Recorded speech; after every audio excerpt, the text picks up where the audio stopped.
Édouard, nous avons trouvé presque un endroit au calme.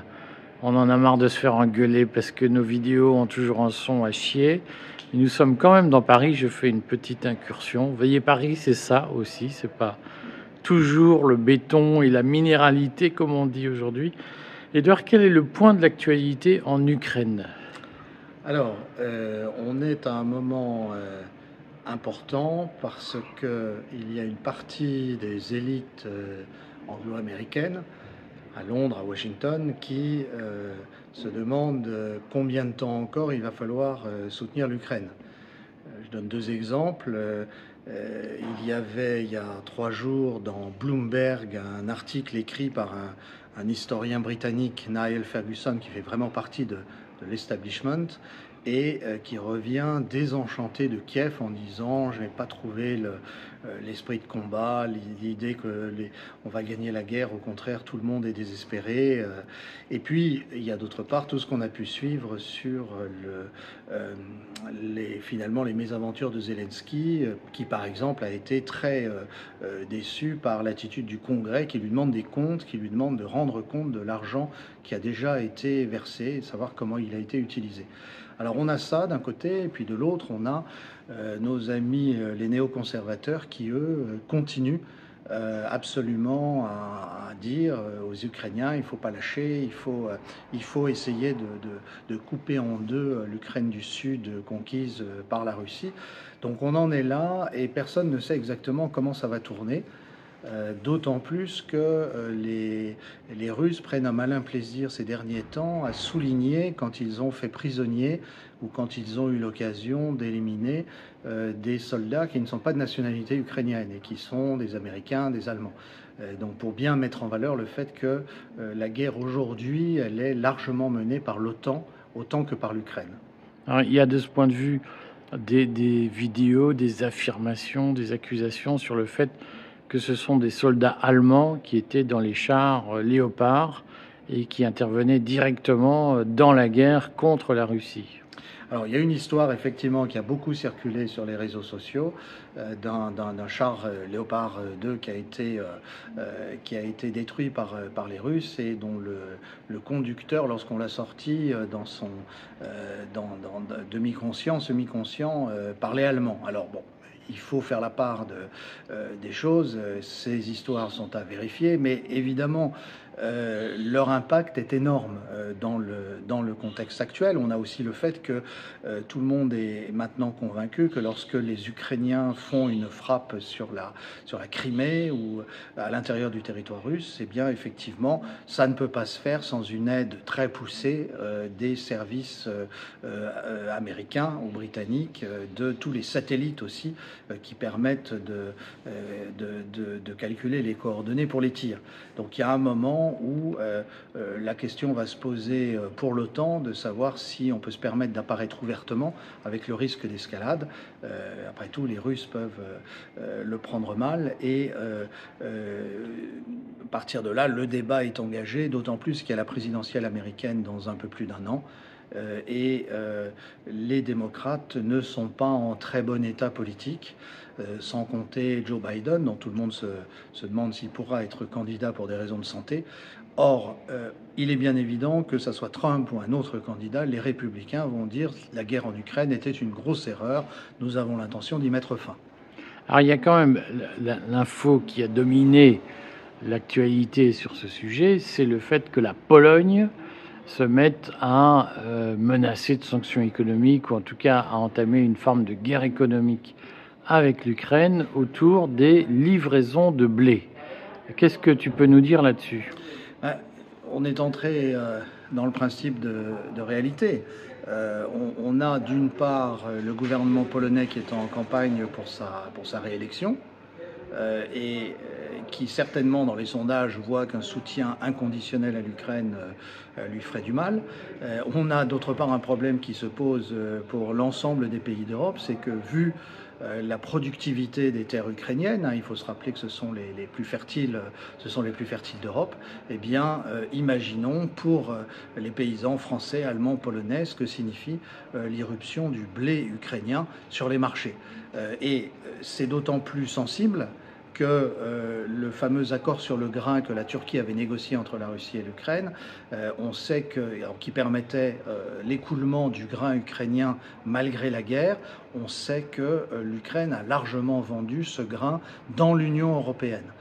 Donc le sujet est particulièrement sensible et le gouvernement polonais risque de perdre des voix s'il reste sur la ligne de l'aide à l'Ukraine.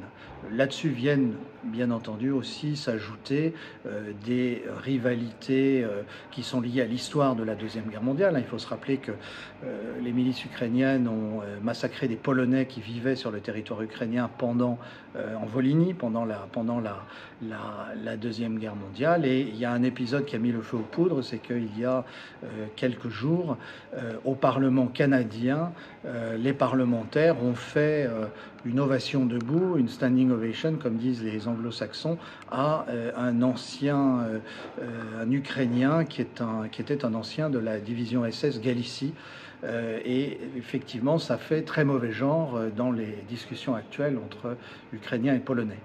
Est-ce qu'il y a un risque que l'Union européenne explose, ou en tout cas qu'elle voit, comme la presse subventionnée l'a dit d'ailleurs, qu'elle voit son front pro-ukrainien se fissurer sur ses retours du passé? Alors, il y a les retours du passé, il y a la question de l'entrée de l'Ukraine dans l'Union européenne, et en particulier avec les conséquences que ça aurait, ce serait la fin de la politique agricole commune, et déjà qu'il n'en reste pas grand-chose du point de vue des agriculteurs français, mais ça serait définitivement la fin. Je pense qu'il y a eu aussi, à l'occasion de la guerre, un jeu tout à fait pervers des Américains consistant à monter les Polonais contre les Allemands et les Allemands contre les Polonais, en disant que chacun finalement devait être celui qui en faisait le plus pour l'Ukraine. Et tout ça, effectivement, peut avoir des retombées. Prenons un autre exemple. La Suède et la Finlande ont adhéré à l'OTAN en se disant on sera à la table le jour où l'OTAN aura gagné cette guerre. Sauf que si jamais cette guerre est perdue, il y a quand même une forte probabilité qu'elle soit perdue par l'Ukraine dans les mois qui viennent, et bien à ce moment-là, à quoi ça servira d'avoir mis en cause la neutralité suédoise ou la neutralité finlandaise pour un mirage? Concrètement, dans toute cette affaire, on voit que l'Europe discute maintenant de son élargissement en urgence. On a tous compris que c'était pour intégrer l'Ukraine. Qu'est-ce qu'il faut penser de cet élargissement de l'Union européenne? Je crois qu'en fait, on a un vent de panique parce qu'il y avait eu un déni de réalité sur la guerre. Et l'échec patent de la contre-offensive ukrainienne, puisqu'il y a eu environ 200-300 km² qui ont été reconquis sur la Russie, ce qui n'est rien. L'année dernière, dans la région de Kharkov, les Russes avaient perdu 8000 km² lors d'une poussée ukrainienne. Donc on voit que ça n'est pas grand-chose. Et donc il y a cette panique-là en se disant, mais qu'est-ce qui va se passer? Alors, tout le monde est résigné à ce que l'Ukraine n'entre pas dans l'OTAN, parce que ça, on a bien compris que ça serait le début de la fin avec la Russie. Mais alors, est-ce qu'on peut sauver les choses avec l'Union européenne? Et effectivement, la panique vient de ce qu'on se dit, il vaut mieux le faire pour créer un fait accompli avant que la Russie, éventuellement, ait l'idée d'une contre-offensive militaire et réduise l'Ukraine à peau de chagrin. Tout ça, me semble-t-il, relève de l'improvisation stratégique la plus complète qui caractérise l'Union européenne, d'ailleurs, depuis le début du conflit. Concrètement, est-ce qu'il y a parce qu'on a beaucoup discuté de ça cette année sur les perspectives de fin de ce conflit, petit à petit, d'ailleurs, on comprend que la Russie n'a pas lancé une blitzkrieg, comme on l'a dit très souvent, mais a lancé un autre type de guerre qu'on pourrait être appelé une guerre d'attrition. Quelle est la fin possible de cette guerre d'attrition? Avant les élections russes, avant les élections américaines, c'est quoi les leviers de la fin de la guerre? Alors, première remarque, effectivement, c'est le grand enseignement de ce conflit. Avec l'état moderne des armements, la prime va à la défensive. Ça, c'est quelque chose que tous ceux qui rêvaient de blitzkrieg dans un sens ou dans l'autre n'avaient pas compris.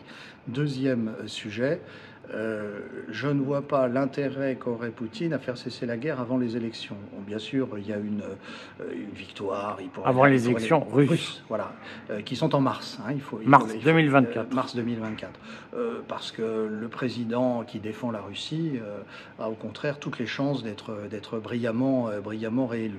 En revanche, on peut penser que le terminus ad quem, l'horizon temporel, c'est celui de la campagne présidentielle américaine et qu'il y aura un jeu de défausse des démocrates et des républicains, chacun accusant l'autre d'avoir mis les États-Unis dans une situation impossible. Bon, on suit ça de près comme d'habitude. J'en profite pour remontrer notamment aux Français qui ne vivent pas à Paris, ce qu'est aussi la réalité parisienne, parce que j'entends souvent que des gens qui viennent à Paris disent « Ah mais il ne faut pas sortir à Paris, c'est horrible, nous sommes dans un quartier populaire » et finalement, ici, voilà, on vit pas si mal. À bientôt et à très vite, Édouard. À bientôt, Eric.